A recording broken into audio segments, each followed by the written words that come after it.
Hey, good day mga boss. Bali meron tayo ditong Nike Air Max Impact 4 na binibenta.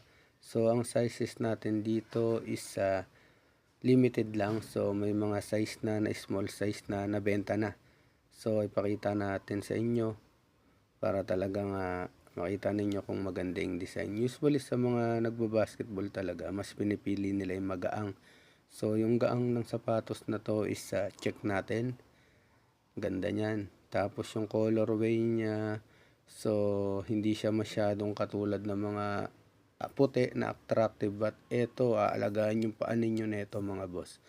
Nike Air Max Impact 4. So may mga colorway pa tayo ditong itim, triple black, saka triple white.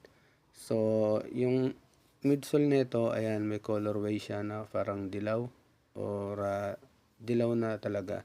Tapos yung outsole niya mga boss, napakakapit. Ayan. So available pa to sa shop namin. Kung maliligaw kayo sa GMA, so bili na kayo. Tapos yung insole niyan mga boss, ayan, nakalagay dyan yung Nike Air Max sa loob. Tapos malambot. Tapos yung likod niya, ganyan yung design. So sa mga naghahanap dyan ng sapatos at gusto ninyo na quality talaga, punta lang kayo dito sa shop namin, John Gatsol.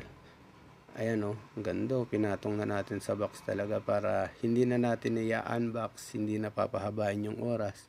And then para makita ninyo talaga ang kagandahan ng sapatos na to. So ang review ko dito mga boss is abot ng 9/10 kasi hindi siya masyadong matibay, pero aabot siya ng mga 2 years pagka araw-araw nyong ginamit. Pero kung usually pagka minsan lang talaga, hanggat nasa aircon siya pagkatapos nyo gamitin, matagal yan. Maabot pa ng mga 10 years yan.